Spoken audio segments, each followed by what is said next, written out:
I am Judge Kirk Nakamura, and this is my story. My legal professional journey began when I first enrolled in law school. I wasn't really certain as to exactly where I wanted to go, but after I attended law school at Duke Law School, I applied to various civil litigation firms, and I was fortunate enough to have a job offer at a medium-sized civil litigation firm in Los Angeles. Transitioned to a firm in Orange County, where I broadened my experience. In 2001, I was appointed as a Superior Court judge by Governor Gray Davis. Had basically a civil assignment for a long period of time until I was elected as presiding judge. I was presiding judge in 2019 and 2020. After my term as presiding judge, I went into a complex litigation department.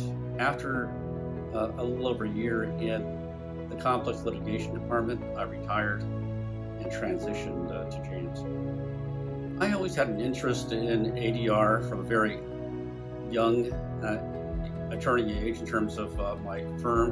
One of the most gratifying experience I've had with being a judge is being able to ultimately be in charge of the foreclosure relief program during the foreclosure crisis at our court.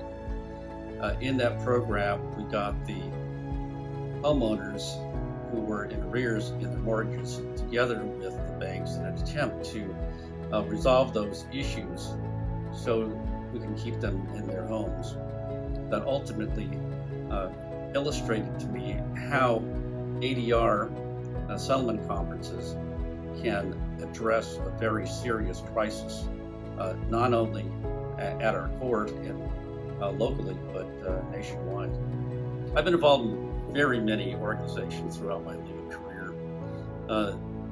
I'm a self-appointed bar junkie. The Orange County Bar Association has been very prominent in my career. I've supported many of those programs as a mock trial judge at the CRFOC. One of the things I'm really proud of is, as president of CAPAJA,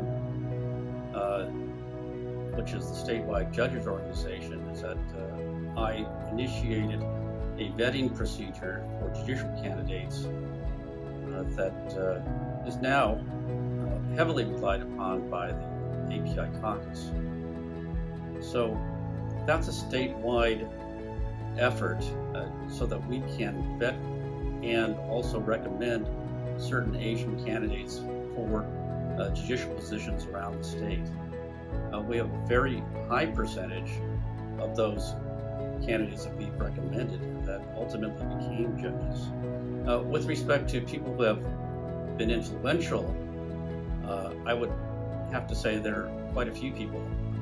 Judge Lance Ito comes to mind, and being involved in the O.J. Simpson case, he I think, in my mind, he broke the stereotype of what a judge should look like. He has been a consistent supporter of Asian American Bar Association events. When I was president of the Orange County Asian American Bar Association, he spoke with respect to his experience. He was the first person at Okaba to receive a Lifetime Achievement Award. I was the second. So I'm very honored to be mentioned in the same breath as Judge Ito. Okay, if I would have to entitle a book or some type of movie after myself, I would say A Captain Through Stormy Seas, based upon my experience as presiding judge of the Orange County Superior Court. Unfortunately, in March of 2020, the COVID pandemic started, and it was a very challenging time. 1,500 employees and 144 judicial officers. We were under a tremendous amount of pressure to adjust to the pandemic under the circumstances, very trying circumstances, and have video type hearings that we never had before, have socially distanced jury trials, and with all our judicial officers and jurors masked up in those trials. And other courts basically closed down. They didn't have any type of hearings or very limited hearings. But we went forward and had over 200 jury trials between March and December of 2020, which is really unprecedented. So, in terms of how it shaped my career and myself, I learned how to deal with extremely trying circumstances, and ultimately, I think we did an extraordinary job. I am Judge Kirk Nakamura, and I'm proud to be a mediator and arbitrator at GA.